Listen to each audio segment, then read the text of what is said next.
আসসালামু আলাইকুম ভাই বোনেরা, আরেকটা নতুন ভিডিওতে সকলকে স্বাগত। ইউনিভার্সিটির ক্লাস শেষ করলাম। ক্লাস শেষ করার পরে রাস্তা দিয়ে যাচ্ছিলাম। এখন বাজতেছে রাত 9টা এবং এই 9টার সময় দেখেন যে কি প্রখর সূর্যের আলো, মানে এটা কল্পনাই করা যায় না। আর এই রাত 9টার সময় দেখেন কি চলতেছে এখানে।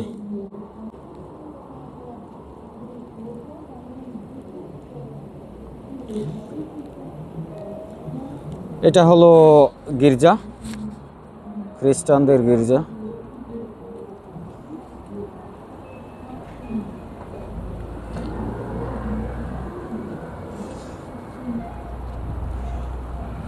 তো যাক, শহরটি তো দেখতেছেন, পাশাপাশি কিছু বকবক করাও প্রয়োজন, যেহেতু আমি এডুকেশনাল কন্টেন্টগুলো বানানোর চেষ্টা করতেছি। তো আজকের টপিকটা আলোচনা করব হলো যারা মানবিক বিভাগের স্টুডেন্টরা রয়েছেন তাদের জন্য। আপনারা দেখবেন মানে স্ট্যাটিস্টিক্যালি বাংলাদেশ থেকে সায়েন্স এবং কমার্সের স্টুডেন্টগুলোই হচ্ছে বিদেশে পাড়ি জমায় বেশি দেন কম্পারেটিভলি হচ্ছে হিউম্যানিটিজ ব্যাকগ্রাউন্ড থেকে যারা আছে তাদের চাইতে। এর অনেকগুলো কারণ আছে, সবগুলো কারণ আসলে একটা ভিডিওতে ব্যাখ্যা করা সম্ভব নয়। তো চলুন আমি আমার ডরমিটরির দিকে চলে যাব। তো রাস্তাতে হাঁটতে হাঁটতে কথা বলি আর আপনারাও শহরটি দেখেন। তো যেটি বলতেছিলাম যে মানবিক বিভাগের যে স্টুডেন্টরা রয়েছে তাদের পার্সেন্টেজটা কেন কম। প্রথমত হলো যে বাংলাদেশে একটা পারসেপশন আছে যে মানবিক বিভাগের স্টুডেন্ট মানে হচ্ছে তারা অমেধাবী। মেধাবী হলে সায়েন্স নিত অথবা কমার্স নিত, এইরকম একটা মানে পারসেপশন বাংলাদেশে পারসিস্ট করে। এটা একটা প্রভাব থাকতে পারে। দ্বিতীয় বিষয় হলো যে ধরেন ম্যাক্সিমামই যারা সায়েন্স থেকে রিজেক্টেড হয় তারা হয়তো আর্টস নেয়, সেটা কলেজে অথবা স্কুলে, আর এইভাবেই আসলে ব্যাকগ্রাউন্ডগুলো গড়ে ওঠে। আর এগুলো হওয়ার কারণে একটা ম্যাক্সিমাম জেনারেশন এবং লার্জ কোয়ান্টিটি অফ স্টুডেন্ট তারা মানবিক বিভাগে ভর্তি হয় এবং সেখান থেকে গ্র্যাজুয়েশন শেষ করতেছে। তো আজকের এই ভিডিওতে আমি বলবো যে আসলে যেই বিভাগেই পড়েন না কেন, আপনি দেখবেন যে যারা ইউরোপিয়ান কান্ট্রিতে যারা পড়ালেখা করতেছে এখানে, হ্যাঁ, তাদের যোগ্যতা অনুপাতে হচ্ছে যে তাদের পড়ালেখার যে ট্র্যাক, সেই ট্র্যাকটা হচ্ছে যে চেঞ্জ হয়ে যায়। কিন্তু বাংলাদেশে অনেক সময় নিজের ইচ্ছা থাকা সত্ত্বেও অনেকেই কিন্তু তার পছন্দ মতো বিষয়ে পড়তে পারে না, পারিবারিক সামাজিক বিভিন্ন কাজে চাপের কারণে। তো যাই হোক, এখন মানবিক বিভাগের এই স্টুডেন্টগুলোর কাছে একটা পর্যাপ্ত পরিমাণ ইনফরমেশন নাই। তারা ছোট থেকেই নিজেকে হয়তো একটু দমিয়ে রাখে বা পারিবারিক সামাজিক চাপের কারণেও নিজের প্রতিভাগুলোকে ফুটাইতে পারে না, নানান ব্যাপারগুলো আছে। নট ইভেন যারা বিশ্ববিদ্যালয়ে চান্স পায়, হয়তো বিসিএসের জন্য তারা চেষ্টা করতেছে, বিসিএস হচ্ছে, কিন্তু আসলে একটা লার্জ অ্যামাউন্ট অফ স্টুডেন্ট কিন্তু তারা ডিপ্রাইভ অফ গুড ইনফরমেশন। এর কারণে হচ্ছে যে তাদের ডিসিশনগুলো নিতে সমস্যা হয়। এবং জব মার্কেটে দেখবেন যে মানবিক বিভাগের স্টুডেন্টদের যে পরিমাণ বেকারত্ব, এটা যদি স্ট্যাটিস্টিক প্রকাশ করা যায় তো কঠিন ব্যাপার। এবং এত কষ্টে দিনানিপাত করতেছে একজন শিক্ষিত ছেলে বাংলাদেশে, এটা চিন্তা করাই যায় না। তো যাই হোক, তো সেখান থেকে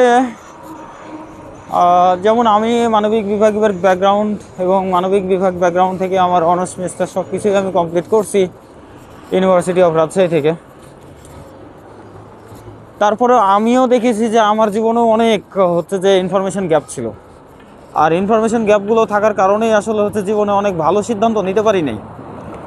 এবং ভালো সিদ্ধান্ত নিতে না পারার কারণে আমার পরিবার যেমন ক্ষতিগ্রস্ত হয়েছে, তেমন ব্যক্তিগতভাবে আমিও ক্ষতিগ্রস্ত হয়েছি, এটাই বাস্তবতা।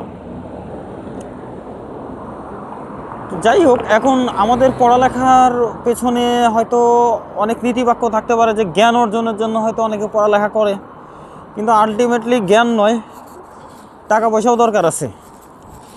এখন এই টাকা পয়সা অর্জন করতে গেলেও মানে খুব যে সহজে টাকা পয়সা বাংলাদেশে অর্জন করা যায় তা না। একটা শিক্ষিত ছেলেকে ধরেন আপনি স্কুলের একটা টিচার, যদি প্রাইভেট স্কুলের টিচার হন, ভালো মানের স্কুল না হলে 10,000 12,000 টাকা দিয়েই আপনাকে সারাদিন ধরে খাটাবে, আর নিয়ম রেগুলেশন শেষ নেই। এগুলো হচ্ছে বাস্তবতা।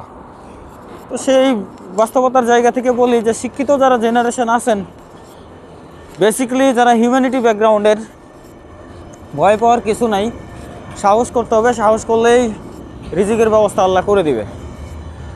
তো বাংলাদেশের যে বর্তমান কন্ডিশন, যে আপনি ইচ্ছা করলেই কিন্তু সব কাজ করতে পারবেন না, কিন্তু একটা ইউরোপিয়ান কান্ট্রিতে এসে আপনি যে কোনো কাজই করতে পারবেন, এবং এই যে কোনো কাজ করার মাধ্যম দিয়ে যেহেতু আপনি পার আওয়ার স্যালারি পাবেন, আপনাকে ভালো লাগবে কাজগুলো করতে। আর এখানে প্রত্যেকটা কাজই হচ্ছে রেসপেক্টেড। ইভেন দেখবেন যে বাংলাদেশ থেকে যারা শিক্ষিত জেনারেশন আসতেছে বা বড় বড় বিশ্ববিদ্যালয়ের ডিগ্রিধারী, তারাও কিন্তু আমেরিকা বা ইউরোপিয়ান বিভিন্ন উন্নত কান্ট্রিতে এসে ট্যাক্সি চালায়, যেগুলো বাংলাদেশে ধরেন রিক্সা চালানোর মতোই, বা উবার করলেও কিন্তু বলবে যে লোকটাই উবার করে। কিন্তু এখানে যদি কেউ উবার করে, মানে ট্যাক্সি চালায় কেউ, তো সে দেখবেন যে মানে টাকা পয়সা এত ইনকাম করতে পারবে যে বাংলাদেশে থেকে এগুলো সে কল্পনাই করতে পারবে না। ইভেন 1 মাসের ইনকাম এখানে যা হয়, সেই 1 মাসের ইনকামই তো ধরেন বাংলাদেশে সারা বছর ধরে একটা লোক ইনকাম করতে পারে না, এরকমও হয় ব্যাপারটা। তো এর কারণে জীবনযাত্রার মানও পরিবর্তন হয়। তো